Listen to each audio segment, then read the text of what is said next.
Bismillahirrahmanirrahim.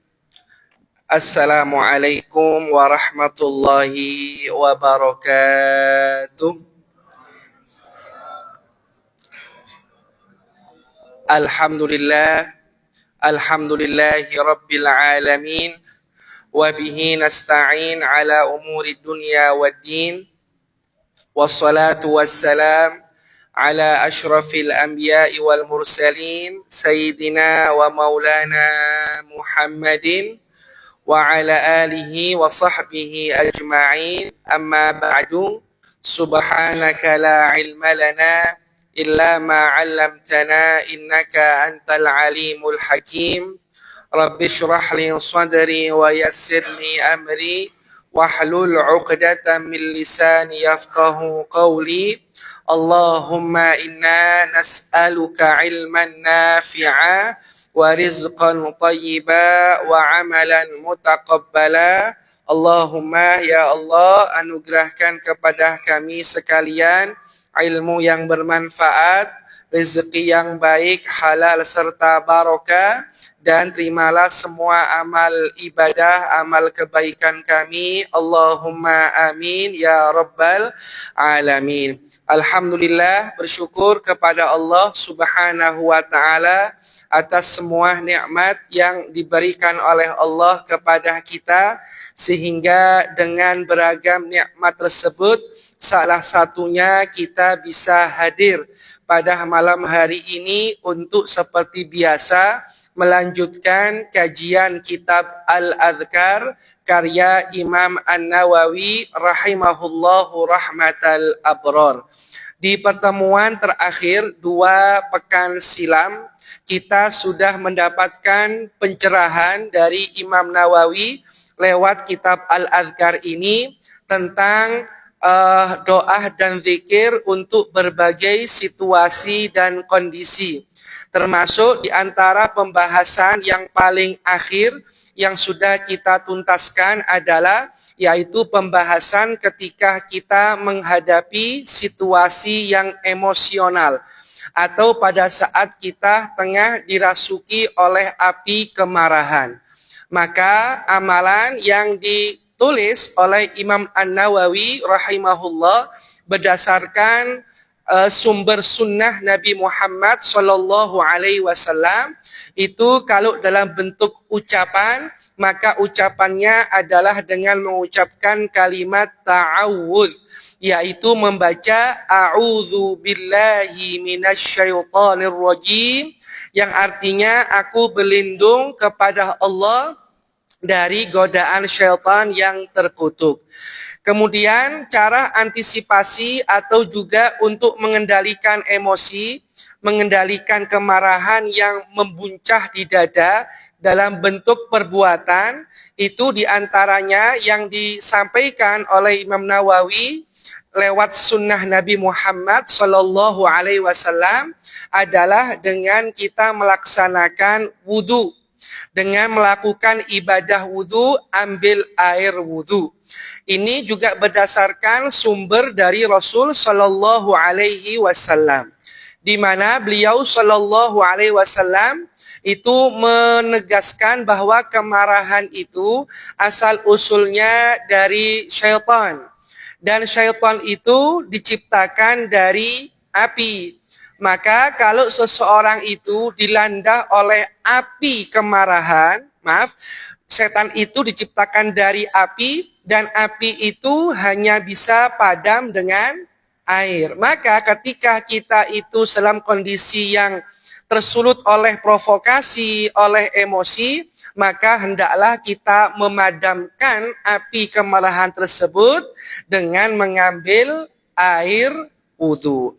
Nah, ibu bapak, ucapan maupun perbuatan dalam kaitan menahan kemarahan, memadamkan api emosi, api provokasi dan sebagainya, mari kita amalkan sehingga kita bisa menjadi seseorang yang terhindar dari penyesalan karena luapan amarah yang tidak bisa kita kendalikan. Insya Allah. Nah, para jamaah yang dirahmati oleh Allah, sekarang Imam itu akan menyasar pada cinta kepada seseorang jika dia menyukainya. Maksudnya adalah kalau kita mencintai seseorang sebagai sesama muslim, maka disunnahkan bagi kita untuk menyampaikan bahwa kita mencintainya. Bahwa kita mencintainya cinta yang berlandaskan cinta karena Allah Subhanahu wa Ta'ala. Maka para jamaah, ketika misalnya kita berjumpa dengan saudara kita sesama muslim, kemudian kita katakan kepadanya dengan bahasa Indonesia, boleh kita katakan kepadanya, misalnya saya ingin mempraktekkan di sini ya, misalnya dengan Pak Doni. Mana Pak Doni angkat tangan? Oh ya, di situ. Saya Pak Doni di situ, kemudian saya katakan, Pak Doni, aku mencintai panjenengan karena Allah. Lalu kemudian ditimpali ya oleh Pak Doni dengan ucapan, semoga engkau dicintai oleh Allah. Nah, para jamaah saling berbalas ucapan cinta, berbalas ucapan bahwa pemberitahuan bahwa kita mencintainya, kita mencintai saudara kita, ini termasuk di antara perkara yang disunnahkan oleh Rasul Shallallahu Alaihi Wasallam. Tentu ini bukan sesuatu yang mengada-ngada, karena di dalam pembahasan ini Imam Nawawi memaparkan beragam adillah, beragam hujjah, argumentasi yang sangat kokoh, yang sangat kuat untuk melegitimasi, untuk mensahkan, ya, untuk mensahkan tentang kesunahan ucapan semacam ini. Tentu saja ibu bapak dan segenap para pemuda-pemudi, mohon kesunahan ini tidak sampai disalah tafsirkan atau disalah amalkan. Kadangkala kalau kita tidak lengkap menyampaikan informasi ataupun sudah lengkap, terkadang dipotong. Nah, ini saya khawatir para rawuh, para jamaah, di zaman sekarang ini kemudian oleh ngono aku tak nyatakan cinta kepada pacarnya Ayas misalnya.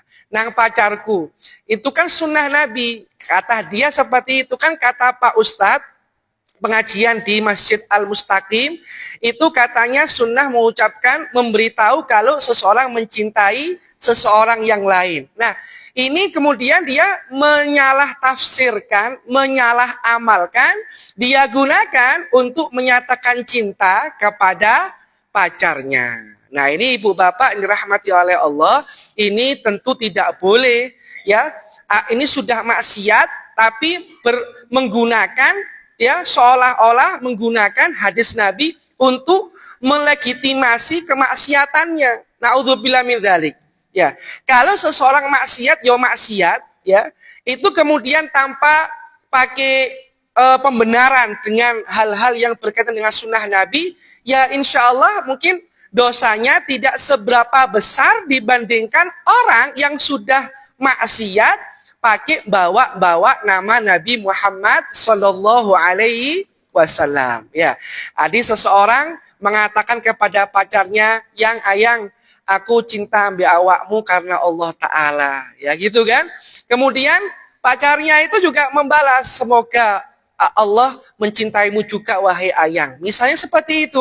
Na'udzubillah min dzalik. Ini perbuatan maksiat yang dosanya lebih besar lantaran membawa hadis Nabi, membawa nama besar Allah Subhanahu wa Ta'ala. Nggak boleh. Pacaran itu sangat membahayakan dan sudah terlalu banyak contoh untuk kita kemukakan di sini tentang bagaimana bahayanya aktivitas baku syahwat dalam tanda kurung berpacaran. Oleh karena itu, kami himbau kepada para orang tua yang punya putra dan putri, baik laki-laki atau perempuan, sama saja. Laki-laki atau perempuan, awasi pergaulan anak-anak kita masing-masing, awasi pergaulan putra-putri kita. Jangan sampai kemudian kita kemudian seseorang ya, jangan kita ya, seseorang kemudian itu merasakan penyesalan, dan tentu yang namanya penyesalan itu pasti ada di ujung. Tidak ada penyesalan itu di depan. Jangan sampai penyesalan itu kemudian datang tapi semuanya sudah terlambat. Na'udzubillahi min dzalik. Maka ibu bapak, kami himbau kepada segenap para hadirin, awasi anak-anaknya bahkan sejak batita, sejak balita sekalipun. Tadi ibu bapak, mohon maaf, sebelum saya berangkat ke masjid tadi sore ya, maksud saya tadi sore itu saya membaca sebuah berita di daerah Kota Malang, saya lupa ya, di apakah itu kabupaten atau kota ya, pokoknya perbatasan gitu ya, antara Jedong itu masuk kabupaten ya, Jedong ya. Pokoknya daerah Jedong dan ke atas itu saya lupa persisnya itu. Di sini, di Malang sini maksud saya ya, itu seorang balita usia 4 tahun ya mengalami pele X ya, CX gitu ya. Kemudian seks XXX seperti itu. Mengalami pelecehan seksual semacam itu. Oleh seorang ya tetangganya seperti itu ya sebanyak 2 kali. Bayangkan. Usia 4 tahun. Maka para jamaah rahimakumullah ya, tidak bergaul saja bisa menjadi naudzubillah semacam ini korban ya, korban predator seperti ini. Wakif kalau kemudian orang tuanya membiarkan anaknya itu melakukan pergaulan bebas ya tanpa diawasi oleh orang tuanya, kemana anaknya pergi, dengan siapa, apa grupnya, apa kelompoknya, siapa teman bermainnya. Pokoknya kita nggak mau tahu ya, yang penting anaknya sekolah kemudian lulus dan sebagainya.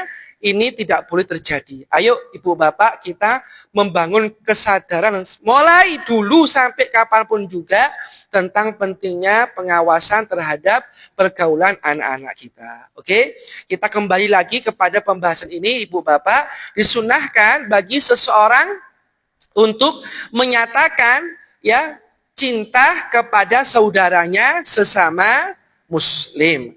Aku mencintaimu karena Allah, kemudian dibalas dengan yaitu semoga engkau juga dicintai oleh Allah Subhanahu wa taala. Nah, para jamaah dirahmati oleh Allah Subhanahu wa taala. Nah, jadi ini termasuk di antara sunnah. Lalu kemudian selain itu para rawuh dirahmati oleh Allah taala, ada sebuah hadis ya diriwayatkan dalam kitab Sunan Abi Dawud dan An-Nasai dari Mu'ad bin Jabal bahwa Rasulullah Shallallahu Alaihi Wasallam itu memegang tangannya Mu'ad bin Jabal. Ada sahabat Nabi namanya Mu'ad bin Jabal, tangannya dipegang oleh Rasul Shallallahu Alaihi Wasallam. Lalu beliau berkata, wahai Mu'ad, demi Allah, aku benar-benar mencintaimu. Ini salah satu hadis tentang kesunahan menyatakan cinta kepada orang yang kita sukai. Wahai Mu'ad, demi Allah, aku benar-benar mencintaimu.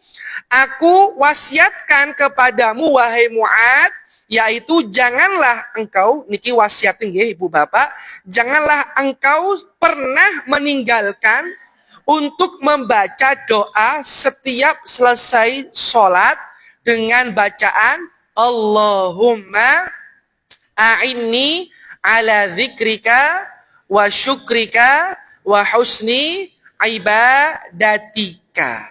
Niki ibu bapak, kalau dalam ilmu mustalahul hadis niki disebut dengan hadis musalsal.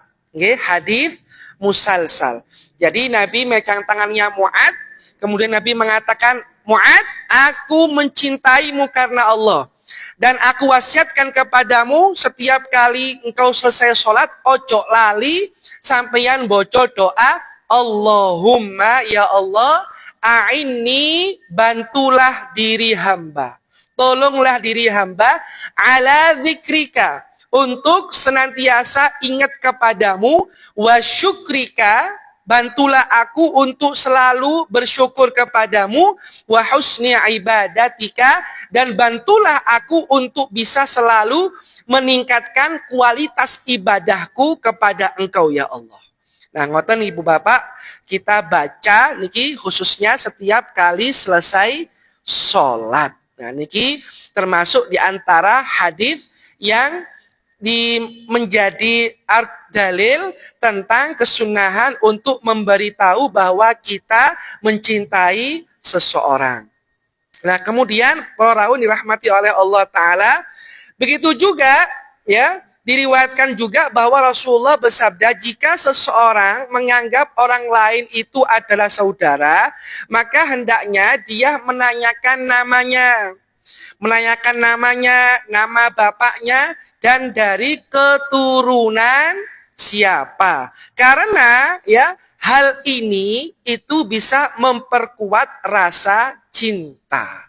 Jadi kalau kita ketemu seseorang yang sudah kita anggap seperti saudara, atau kita ingin lebih mempererat persaudaraan dengan dia, mungkin itu kenalan baru dan sebagainya, kita tanyakan siapa namanya, ya, siapa ayahnya, dan dari keturunan siapa. Nah, ini 3 hal ini, nama ayahnya, kemudian dari keturunan siapa. 3 hal ini itu bisa mempererat rasa cinta sebagai sesama muslim. Ya, nanti monggo dipraktekkan setelah pengajian. Ya, misalnya saya tanya ke Pak Abdul Hadi, misalnya Pak Abdul Hadi, tapi kenal ya, mungkin siapa yang belum kenal, saya tanya siapa namanya, terus ayahnya seperti itu, dari keturunan siapa, seperti itu. Ya, mungkin keturunan Prabu Siliwangi barangkali, atau keturunan Majapahit, atau mungkin keturunan Ba'alawi yang lagi viral di mana-mana, misal seperti itu.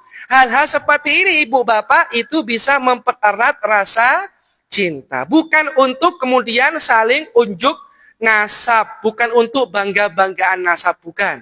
Ya, nggak boleh seseorang itu membangga-banggakan nasabnya, nggak boleh sama sekali. Apalagi sampai menyombongkan, saya keturunan A, saya keturunan B, saya keturunan C, dan seterusnya. Ini tidak pernah menjadi ajarannya Nabi Muhammad. Niki tradisi jahiliyah. Orang yang suka membangga-banggakan nasab, niki tradisinya jahiliyah. Maka kita orang Islam itu jangan sampai terperosok dengan mengikuti tradisinya orang-orang jahiliyah yang suka membanggakan nasab. Tapi kalau tujuan menanyakan keturunan siapa adalah tujuannya untuk mempererat persaudaraan, boleh. Untuk memperkuat rasa cinta juga boleh, nggak apa-apa, silakan. Yang tidak boleh itu jika tujuannya untuk saling membanggakan nasab antara satu dengan yang lain. Ketahuilah bahwa Allah tidak melihat rupa kita, tidak melihat bentuk fisik kita, tapi Allah melihat kita itu dari segi amal dan hati kita. Amal kita dan perbuatan kita itulah yang dinilai oleh Allah Subhanahu wa ta'ala. Allahumma shalli ala sayyidina Muhammad wa ala ali sayyidina Muhammad. Nah, para jamaah dirahmati oleh Allah Subhanahu wa ta'ala. Ya, jadi ini termasuk di antara perkara yang perlu untuk kita ketahui. Tapi para jamaah, berikutnya adalah yaitu zikir ketika melihat seseorang mendapat musibah. Baik itu musibah berupa sakit atau yang lain-lain. Nabi Muhammad SAW bersabda sebagaimana diriwayatkan dalam kitab Ibnu Sunni dari Abu Hurairah. Kata Rasulullah SAW, siapa yang melihat seseorang terkena musibah, maka hendaklah dia membaca Alhamdulillah alladzi afani mimma ibtalaka bih wa faddalani ala katsir mimman khalaqa tafdilan lam yusibhu dzalikal bala. Kata Rasulullah, bacalah doa ini ketika kita melihat ada orang sedang kena musibah. Apa doanya itu? Alhamdulillah, segala puji bagi Allah alladzi afani, yang telah menyelamatkan diri hamba mimma ibtalaka bihi, dari musibah yang menimpamu. Wa faddalani ala katsir mimman khalaqa tafdila, dan memberikan kelebihan kepadaku atas makhluk lain yang diberikan keutamaan. Maka ya, walam yusibhu dzalikal bala, dan segala puji bagi Allah yang tidak menimpakan kepadanya musibah demikian. Ya, lam yusibhu dzalikal bala. Maaf, maksudnya lam yusibhu dzalikal bala, orang yang membaca doa ini ya sampai tafdilah tadi, ketika melihat ada orang sedang kena musibah, maka si pembaca itu tidak akan ditimpa musibah seperti yang sedang dia lihat. Nah, Ibu Bapak dirahmati oleh Allah Ta'ala, Imam Tirmidzi niki menyatakan bahwa status hadis ini adalah status hasan, seperti itu. Kemudian ada juga ini ya, jadi ini termasuk di antara kesunahan atau zikir dalam berbagai keadaan. Nah, tapi Ibu Bapak di sini ada catatan. Ya, ada catatan. Catatannya di sini adalah para ulama dari kalangan mazhab Syafi'i niku mengatakan bahwa zikir yang tadi Nabi ajarkan ketika melihat orang kena musibah, alhamdulillah alladzi afani mimma ibtalaka bih wa faddalani ala